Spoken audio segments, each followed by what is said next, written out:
Might grab that, I don't know, my wrath, my blood boils over like, oh God, here goes. I lost all feeling from my head to my toes. You said some shit that I can't let go, so just stay tuned for the rest of the show. So have you ever felt betrayed? Switches how you see things, realize something needs change. Cause I know you got me up, let me show you what's up. Cause enough is enough. Right, welcome to the Fantasy Six Pack 2022 Fantasy Football Team Previews. We're going to be covering the Philadelphia Eagles. With me to help out with that is Mr. Dave Eddy, and let's just jump right into things with our quarterbacks. If I can get the right screen going. love all the different tabs I got open, but anyway, there we are. Hey. Quarterbacks led by Jalen Hurts, overall 80, QB 9. Sitting behind him is Gardner Minshew, who, I mean, no slouch, but Jalen Hurts is the man in this offense. Kind of a prove-it year last year, and I think he proved it. I mean, yeah. He's not the prolific passer, right? But he's a good quarterback and can, easily get the job done here. So, is there any hope that he can vault into, top 5, maybe even potentially top 3? I mean, the rushing there, just vaults his floor up, man, really high. I think the lack of passing touchdowns really hurts him, but, can he, with the addition that they traded for, A.J. Brown, can those passing touchdowns come up and the rushing still kind of hang around in there enough to vault him into that territory this year? Yeah, I think so for sure. I would argue that, he got a little unlucky last year, even with those 16, because there were some drops in the end zone that, you can't get back. I safely have Jalen Hurts in my top 5. I really have very little question about that at all. And I'll be honest with you, I could make a case to say he's going to finish as a top 3 quarterback this year. I am very much high man on Jalen Hurts, and a good chunk of that jump is from getting A.J. Brown. I think A.J. Brown is extraordinarily underrated. I think, like you said, the rushing floor that he provides you is phenomenal. I mean, they really don't have a defined running back room. He's almost he's almost part of their running back by committee. So I could easily see him finishing behind Josh Allen, and I'll say like Justin Herbert. I could see him beating out Mahomes this year, like for real. Yeah. Right now I've got him QB7. I do have him behind Burrow, but I could easily see him passing Burrow because of the legs. But I know you're talking about the drops and things like that, but I also saw plenty of times where Hurts would scramble around, run, do a little pirouette, and then throw the ball down to the end zone. And you're like, every time he did it, I'm just going, that's picked. And boom, it was. It's just damn it, dude. Just stop doing that crap. So he did a little too much of that. He's got to fix that, right? A.J. Brown will help a lot. Oh, of course. I have no doubt. But yes, the 700, 800 yards rushing he's going to likely give you is phenomenal. Does he run for 10 touchdowns again? I don't know, but he could run for 6 or 7, right? Still run for 650, 700 yards, 800 yards maybe. But if he adds 10 more passing touchdowns and an extra, 800 passing yards, I think you're more than fine. I do like him as a fantasy quarterback. As I said, I've got him higher than this ranking here. But I don't know if I'm seeing him jump into the Mahomes and the Herbert and a Lamar territory where I think Lamar is going to take a big step back to where he was 2 years ago because they need his legs back again in that offense, big time. He needs some more weapons, but yeah, they do, but. Look, he's done it without it before, so I believe he can do it again. Jalen Hurts has more weapons than Lamar Jackson, and he's not quite the same runner, but he's pretty damn close, man. I think Lamar's still a better passer, though. That's the thing. So, anyway. Well, I don't know. We'll see. So, All right, into that running back room that you said isn't much, but look, I like Miles Sanders a lot. I just don't understand why they don't use him the way that I think a lot of us think they should, but Sure. It is what it is. Overall 49, running back 25. Kenneth Gainwell is there. Boston Scott is there. They're all going to get used at some point.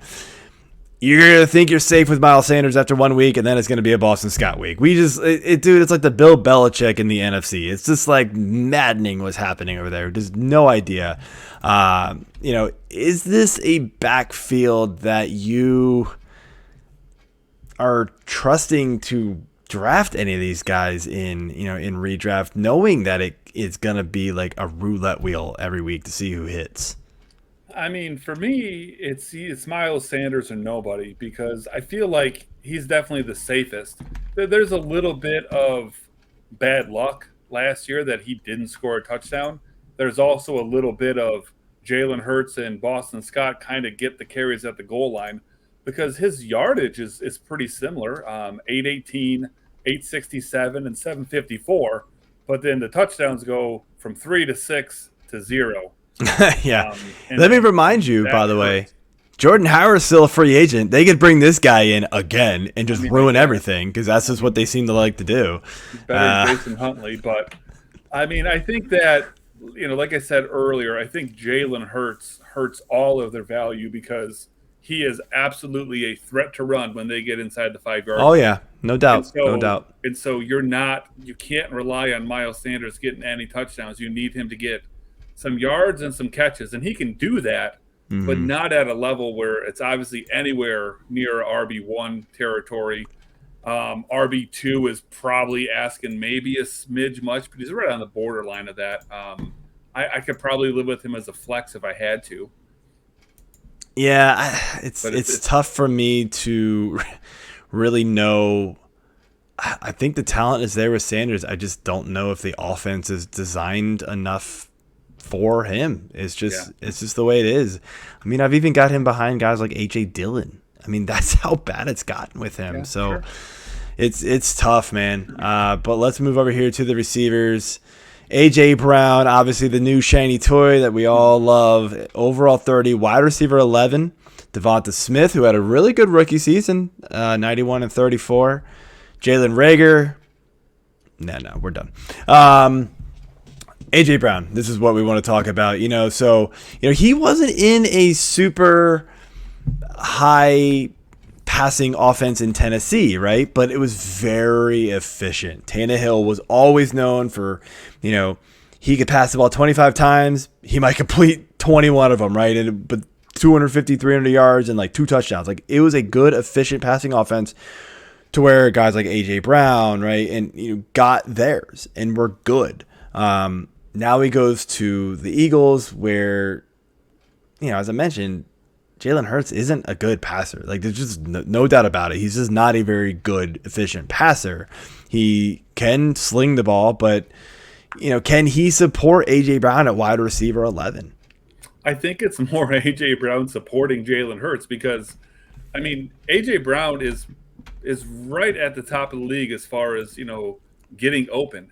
He's got speed for days. He's obviously a big dude. So A.J. Brown not only can stretch the field, but he also has a big catch radius. So, the reality is Jalen Hurts just needs to get the ball into A.J. Brown's territory, and A.J. Brown will go get that ball for him. And then you pair him with the DeVonta Smith. I think the two of them match up perfectly. Like, they both complement each other so well. Jalen Reagor is probably a whatever.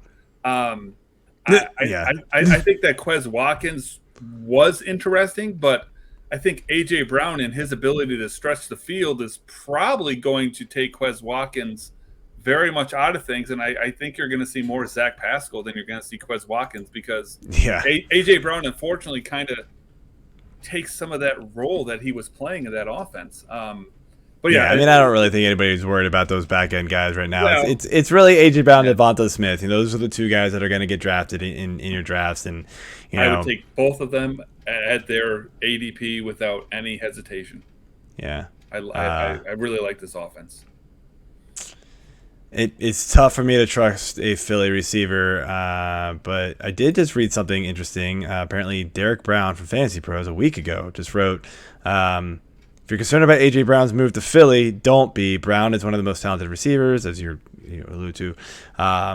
Most interesting, though, is the Eagles, before switching to a run-first approach, the Eagles were 6th in neutral passing rate between weeks 1 through 6 last season. So if they go back to, a more balanced attack, which I think we all kind of expect, maybe there is some hope there that he can, A.J. Brown can be what we saw in Tennessee. So that is very interesting to note. I was not aware of that stat until I just read it literally just now. I mean, so. And to be fair, how much of that is because they were playing from behind, though? I mean, you've got to dig deep into stuff like that. Right. When I hear that stat and I think of the Eagles, my mind immediately goes to, okay, well, they obviously had to have been forced to pass because they're obviously a run-first team. Why would you be forced to pass? Yeah, that's true. All right, finishing off here with the tight ends and Dallas Goedert, overall 82, tight end 8, Tyree Jackson, Jack Stoll, Grant Calcaterra, whatever, sure. I tried and failed. Anyway, Dallas Goedert, man. He sat behind Ertz for so long. Had some really good games last year. Is he somebody that we can trust as one of those, plug and play? You don't have to worry about it, tight ends, and you're fully comfortable drafting him at this point. He's got a couple strikes against him compared to where we sat, at points last season. Like you said, when Zach Ertz left, I thought, oh boy, Dallas Goedert is a top 3 tight end now. Yeah, we all kind of thought that. His targets were nowhere in the ballpark of acceptable. I mean, at the end of the season, they got a little bit better. Like, he missed some time there, but his last 4 games, he had 6, 9, 4, 7 targets. 2 of those games, he had 100 yards. So he did kind of come on at the end. But you added in A.J. Brown, who is going to be the focal point of that passing offense. And I'm not saying Goddard's not a tight end 1 because he absolutely is. But he is obviously not the elite tight end that we thought that we were going to get when Zach Ertz left. I agree. So I'm in on Goedert. I think his ADP, I think his ranking is pretty fair. Yeah. Yeah, I think you said everything that needs to be said. I totally agree with everything. I think the upside has kind of vanished a little bit in our minds, and with the addition of A.J. Brown, it's not going to really go up. So he's going to have to prove it before I think we buy into it right now. So that's it for the Philadelphia Eagles. I want to thank you for tuning in and watching. Hit that subscribe button, that like button, leave those comments. We appreciate it and look forward to responding to you. And make sure you check out the rest of our team previews. See ya.